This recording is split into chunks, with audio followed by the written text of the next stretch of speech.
우리 집의 재물을 담당하는 영역입니다. 이곳을 보면 집안 식구들의 건강을 알 수 있습니다.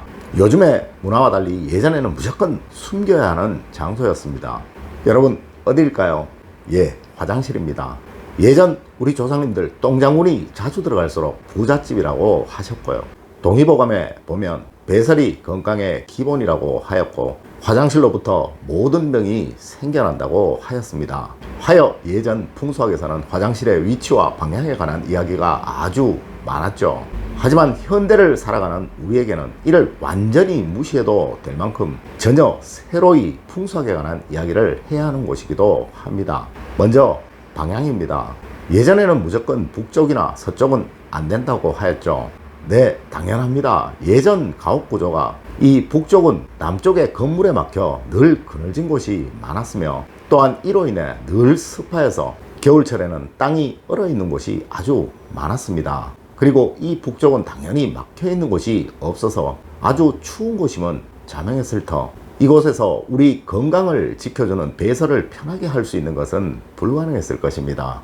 이래서 화장실은 따뜻한 남향이나 동향이 좋다고 하는 것이죠.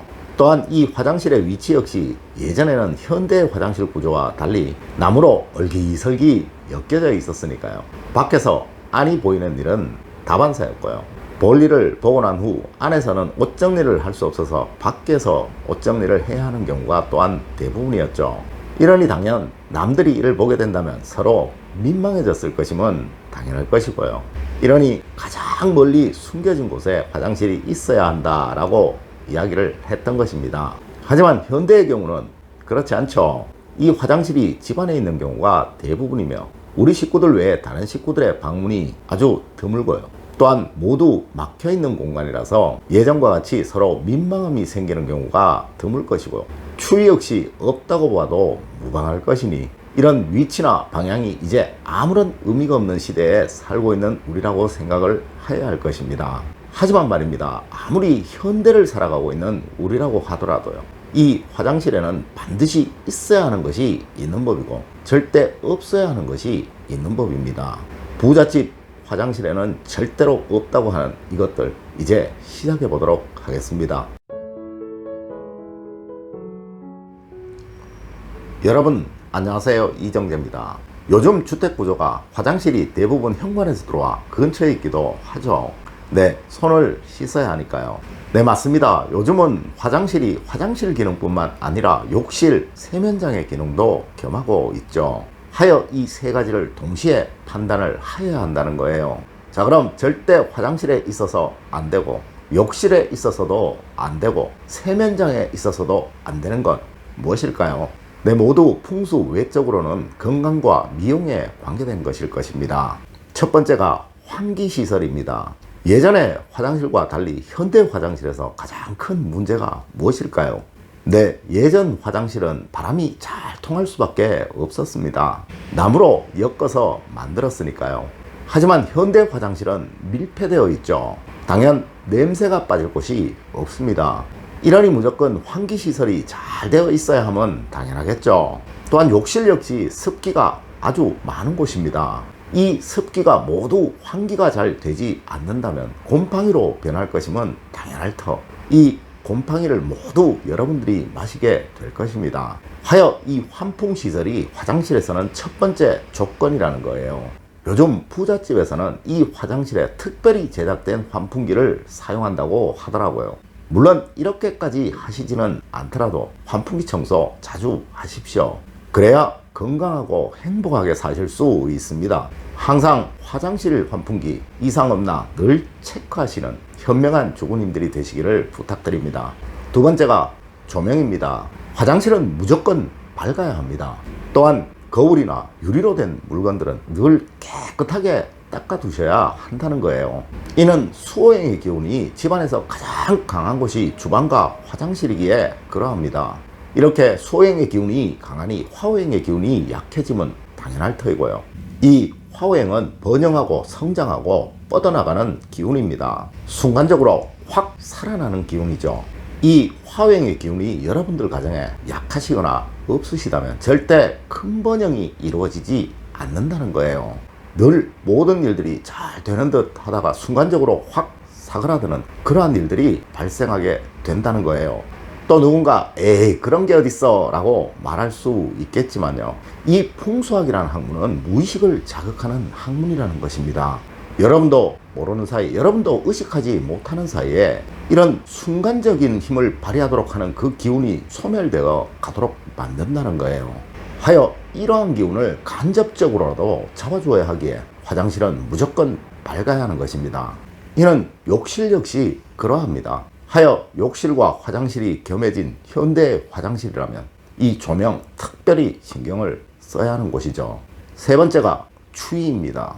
용변을 볼 때는 절대 추워서는 안 됩니다. 이는 욕실 역시 그러하죠. 당연 이 둘이 모여있는 곳, 화장실, 이곳은 절대 추워서는 안 된다는 것입니다. 이는 굳이 풍수적으로 생각하지 않더라도요, 건강적으로만 생각해도 당연한 이야기입니다. 여러분들 추운 곳에 앉으셔서 볼일을 잘 보실 수 있을까요? 또 추운 곳에서 자주 씻거나 자주 목욕을 하실 수 있을까요? 아마 아무리 부지런한 사람이라도 2번 씻을 거 1번 씻게 될 것이고요. 10분 동안 씻을 거 2분, 3분 정도 씻게 되겠죠. 또한 몸은 움츠려들 것이고요. 혈관 역시 좁아질 거예요. 젊은이들은 모르시겠지만요, 나이 드신 분들은 혈압에 신경을 쓰셔야 할 것이에요. 이런 모든 것들을 생각할 때 화장실은 편하게 앉아서 용변을 볼 수 있어야 하고 언제든 씻고 샤워할 수 있도록 늘 따뜻함을 유지해 주어야 할 것입니다. 네 번째, 화장실의 화초는 관상용을 제외하고 아주 작은 것을 제외하고는 절대 두어서는 안 됩니다. 사실 화장실에서 화초가 잘 산다는 것은 불가능합니다. 물론 특별히 수분에 강한 것들이 있을 수 있겠죠. 하지만 이는 그만큼 수호행의 기운을 머물게 하는 역할을 한다는 거예요. 늘 이렇게 수호행의 기운이 잘 환풍되지 못하고 머물게 된다는 것은요, 당연 화호행의 기운이 잘 살아나지 못하도록 할 것이고요, 방금 말씀드렸던 집안의 갑작스러운 번영, 순간적인 성취, 이런 것들을 기대할 수가 없다는 거예요. 물론 예외는 있습니다. 요즘 한창 인기 있는 건식 욕실이라면 상관이 없습니다. 이곳은 습기가 머물지 못하고 드라이하기 때문에 화호행이 잘 살아나겠죠. 이런 곳이라면 오히려 식물이 있는 것이 좋을 수도 있다는 거예요. 다섯 번째로, 세면기, 욕조, 변기 등에는 절대 때가 끼어 있어서는 안 됩니다. 이는 굳이 풍수학을 따지지 않더라도요, 게으름의 상징입니다. 이 게으른 사람이 부자가 되는 예는 동서고금 어디를 찾아봐도 없다는 거예요. 간혹 이런 댓글도 있더라고요. 자기 아는 사람 중에 누구는 정말 게으른데 지금 진짜 부자라고 말이죠. 네, 걱정 마십시오. 그분은 얼마 지나지 않아 망할 것입니다. 아마 그렇지 않다면 다른 무엇인가 아주 특별한 것이 그분에게 부를 만들어 주도록 도와주고 있을 것입니다. 세상에는 절대 이유 없는 부자는 없고요, 이유 없는 거지는 없습니다. 선대로부터 아무리 물려받은 것이 많아서 지금 비록 부자라고 하더라도요, 이런 게으름이 계속된다면 부를 점점 소멸시켜 갈 것이고요, 향후 반드시 어려움과 빈곤이 그를 따르게 만들 것입니다. 다시 말씀드리지만 이 화장실은 이 집안의 재물운을 만들어주는 곳이며 건강운을 만들어주는 곳입니다. 물론 욕실과 화장실이 합해진 현대 화장실이라면 이는 더욱 그러할 것입니다. 대부분의 풍수 인테리어를 하시는 분들, 무엇보다 화장실을 꾸미는데 아주 신중하시다는 거예요. 물론 저도 그러합니다. 예전 우리 조상님들 변소 주변을 보면 이 집안의 가세를 알 수 있다라고 하셨던 말 꼭 명심하시기를 바라면서 오늘 이야기를 마칠까 합니다. 늘 올바른 학문과 올바른 지식을 여러분들에게 전하도록 노력하겠습니다. 여러분 긴 시간 감사드립니다. 감사합니다.